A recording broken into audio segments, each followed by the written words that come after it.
बस स्टॉपवर Krishna vada pav centre हा व्यवसाय सुरू करण्यासाठी उसने पैसे घेतले होते, परंतु पैसे परत न मिळाल्याने पैसे परत मागण्यासाठी 65 वर्षीय आजी व त्यांचा मुलगा गेले असताना त्यांना मारहाण करून त्यांच्यावरच खंडणीचा गुन्हा दाखल केला असा आरोप आजींनी केला आहे। सविस्तर वृत्त असे की शोभा रमेश दळवी यांनी गेल्या 1.5 वर्षांपूर्वी नरेश हिरालाल ठाकरे यास व्यवसाय करण्यासाठी 70,000 रुपये उसने दिलेले होते। यातील काही रक्कम त्यांना परतही केली होती, परंतु त्यातील उर्वरित रक्कम 20,000 रुपये वारंवार मागून देखील तो परत देत नसल्यामुळे शोभा दळवी या आपल्या मुलासमवेत नरेश ठाकरे यांच्या घरी गेल्या असताना झालेल्या वादामुळे गणेश ठाकरे या युवकाने त्यांचा मुलगा मॉन्टी दळवी यास मारहाण करण्यास सुरुवात केली।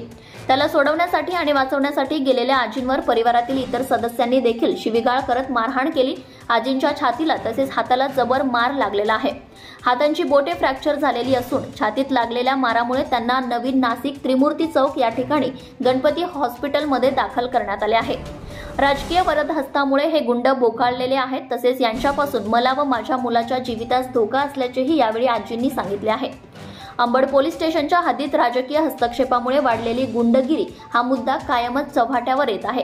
मात्र आज 65 वर्षाच्या ज्येष्ठ नागरिकांवर झालेल्या हल्ल्याचा प्रकार 3 दिवस उलटून गेले तरीही वरिष्ठ अधिकाऱ्यांपर्यंत का पोहोचला नाही हा देखील मोठा प्रश्न समोर येत आहे। सुरगाणा प्रतिनिधी उमेश खांडवी। आजी तुमचं नाव सांगा। शोभा रमेश दळवी। काय झालं आजी तुमच्या सोबत, काय प्रकार घडलाय? एका मुलाला याचा मित्र आहे मुलाचा, त्याला धंद्यासाठी पैसे दिले होते। काय नाव त्या मुलाचं? नरेश ठाकरे। अच्छा, काय झालं होतं? पैसे घ्यायला गेलो होतो, त्यांनी आम्हाला उरीतुरी करत होता आणि माझा हात पिळगळला आणि त्याचा भाऊ आला आणि माझ्या मुलाला मारायला लागला।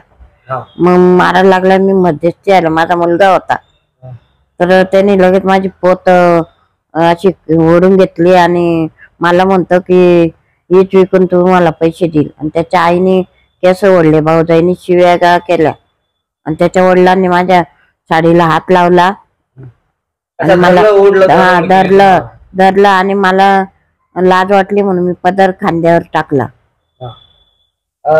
तुम्ही त्या व्यक्तीला ओळखता का? किती वर्षापासून ओळखत होता त्याला? आता 6 वर्षापासून। 6 वर्षापासून।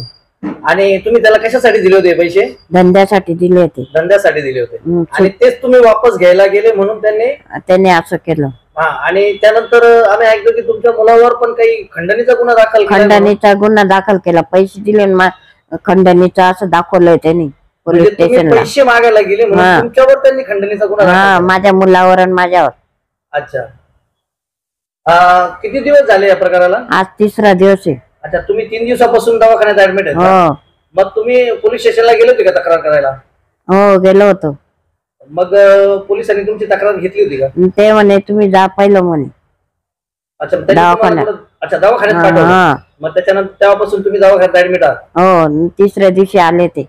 3ऱ्या दिवशी आले का मग पोलीस? बरं, हे हाताला पण इथं दिसतंय फ्रॅक्चर झालेला आहे माझा हात। फ्रॅक्चर हात झालाय, छातीला दुखतंय, छातीत पण मार लागलेला आहे। अच्छा, तुमच्या मुलाला पण लागलेला आहे? हो, माझ्या मुलाला पण लागलाय त्याच्या शर्टाला। Subscribe now and press the bell icon. Never miss an update.